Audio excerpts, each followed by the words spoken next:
Feel like that also would, I'm trying to vlog and this guy is just. No, the door.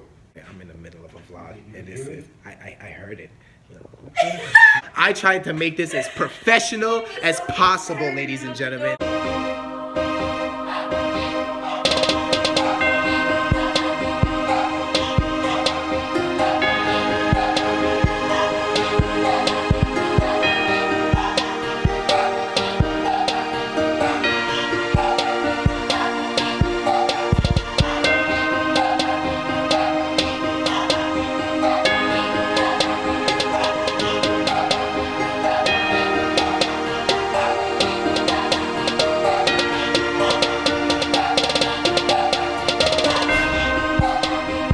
Welcome back, ladies and gentlemen, to Travel with the Dollar. This episode is a very special episode because I am going to explain the tips and details and lay it all out for you on how to travel with the dollar.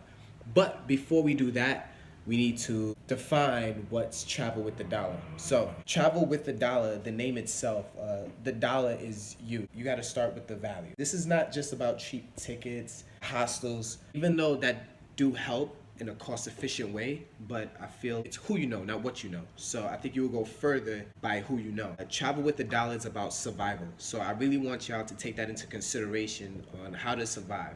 I'm gonna give you a scenario as well too, so that way you have a better idea of how to travel with the dollar. So you go to flights.google.com. Let's say if your final destination is Zagreb, Croatia. So what I would do is that I would search the cheapest flight into Europe, period. Because once you're in Europe, you can take a bus, a train, which is cheaper. So you don't necessarily have to pay for a flight to go straight there. So you see how it plays out as far as being cost efficient in that way. It takes a lot of research. I feel like a lot of people need to study their geography, airport codes, the countries that they're trying to visit, but also the surroundings of the countries. I explained it in Singapore, how to research and how to find the best way you can get to your destination. But if you haven't watched the episode, please go watch it. But just a brief description of what I said is look at the whole month. Once you look at the whole month, then you'll find the flexibility as far as what's the cheapest day for you to fly out.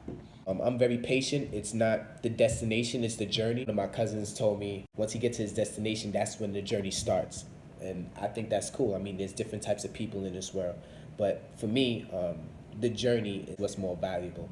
I have encountered a lot of where's your return flight at customs. And sometimes I got approached like, you got to show me a return flight. I don't know the flight number, I can't remember. And usually they let me go, but don't follow me. I'm just saying this is what I do. It's risky, yes.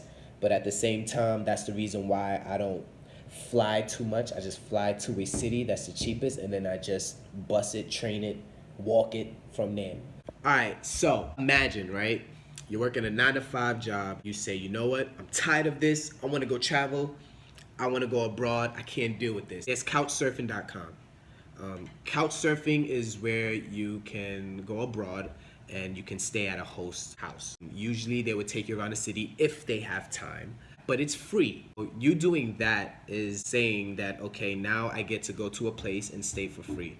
So couchsurfing.com, ladies and gentlemen, is definitely good. The reason why I would start there in this scenario is because I get to study the grid. So let's pick a destination, and I'm gonna stick with that destination in this scenario. Where would you go right now if you had a plane? South Africa. Okay, cool. Damn, South Africa is pretty hard.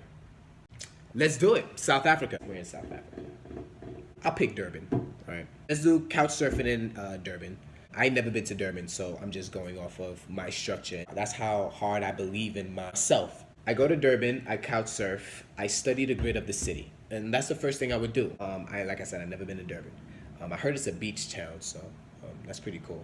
I would like to go sometime. End up in Durban, I study the grid. And me studying the grid is to see how expensive it is, import, export, what makes money. Is this a hospitality city? Is this a tourist city? Is this what can sell? Supply and demand. Me studying the structure is how can I make money and how can I live here?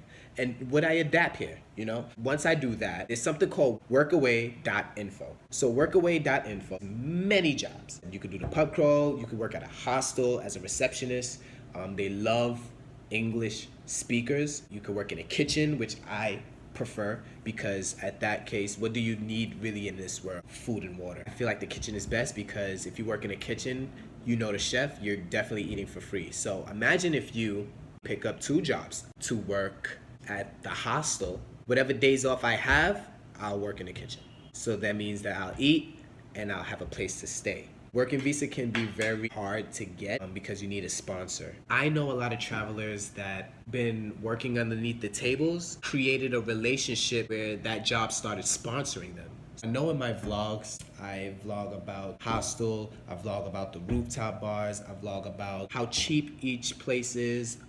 I also speak on like where to go, and some parts is entertaining, but I really want y'all to factor in like, this is straight survival. And the reason why I do hostels is because it's a networking empire. I mean, people from all over the world. Like I said, it's about who you know, not what you know. And even if it's about what you know, it's based on because of who you know that told you that information. Because there's places that I have been that you can't even see on the map. That's where I get all my ideas. So when I pop up in countries that I haven't even researched, because I believe in my formula so much, I don't even need to research it before I even go. I met a lot of people that say, I wish I could travel. I wish I could be like you. I traveled like once in the blue. And I question them too. I'm like, where do you go? They tell me Cancun. They tell me Paris. And obviously these are tourists. I'm going to explain too the difference between a tourist, nomad, and a backpacker in a second. But you would never catch me at all-inclusive resort for 5 days. Saying it gets redundant after a while. Like, I'm sorry, I would not pay that amount of money when I could hit 6 different countries with that. That's just my preference. That's just my opinion. Like I said, this Travel with the Dollar is about survival, and there's a lot of entertainment along the way, but I just want y'all to understand how easy it is to travel. A lot of people say they want to travel alone. A lot of friends stop them from traveling because I've witnessed groups. Oh yeah, we're going here, we're going there. And then next you know, one person gets sick and the whole group don't go. But start small. Go to your local bar.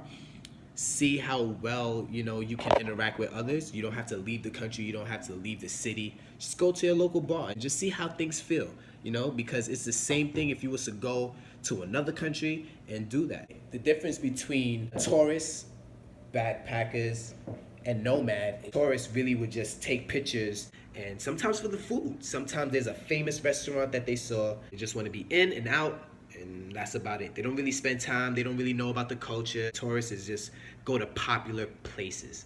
I can't really emphasize on how a tourist should travel, but you can use my structure and blueprint and still be able to say what you do is very expensive. I don't have the budget for it. Y'all probably got the budget for it, which is cool. That's dope. Have fun. I don't know a lot about the tourist places for the simple fact is I don't usually visit the tourist places because it's just not in my budget to travel to. The nomad in me, I don't really care where I sleep. I'm here to fit in. I don't really care where I work. I could wash dishes, I could clean, set up a karaoke machine and perform every night if I have to, I could blend in with the culture and I would stay here too, I would adapt to this culture. I would start working here and I learn the language that I need to learn. A backpacker never stay in a city too long. They're always going. They kind of have a mixture of the nomad and a tourist, but then also they will hike as well, and then they will move on to the next destination. So those are the difference between a tourist, a nomad, and a backpacker. Everybody is different. My journey will not be the same journey that you'll be experiencing. I never got robbed. I never got kidnapped. I never went through anything out of the ordinary. I had a few altercations. I had to, what I had to do, start small, get to, hit the bars, see what you like, see what you don't like, check the communication as far as if you're good with it. If you're not good with it, then you know what to do, So if you want to travel in a group. I'm not saying nothing is wrong. All I'm saying is travel with the dollar. You have to see value in yourself. So here's a few tips that I feel that you can consider while on your journey. Traveling. So always carry a jacket because the plane is so cold and you don't know what kind of weather you might encounter. Please consider this, right? Go to the airport, get a couple of chocolates, give to your flight attendant, and you'll see how easy that flight might be for you. Also, the more information that you tell, and this is a very important tip, ladies and gentlemen, the more information that you tell someone, the more vulnerable you'll be. So when you're overseas, don't be talking about personal problems, things that can probably harm you in the future, because people will use that against you. I'm trying to vlog and this guy is just... No, the door.